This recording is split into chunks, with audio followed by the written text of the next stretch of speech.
வணக்கம். இயற்கையை வணங்கு. மரம் செடி கொடி வளர்த்து வணங்கு.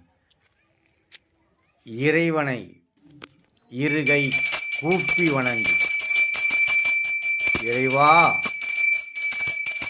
நன்றாக என்னை இந்த உலகத்தை கவனித்துக்கொள் என்று இருகை கூப்பி வணங்கு.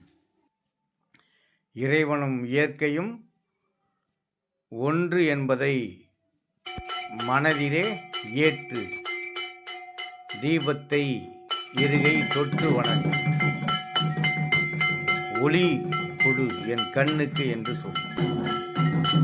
என் செயல் சிறப்பாக வேண்டும் என்று இறைவனையும் இயற்கையும் யார் வணங்குகிறார்களோ அவர்கள் நிம்மதியாக இருப்பார்கள் என்று எல்லோரும் சொல்கிறார்கள். நன்றி.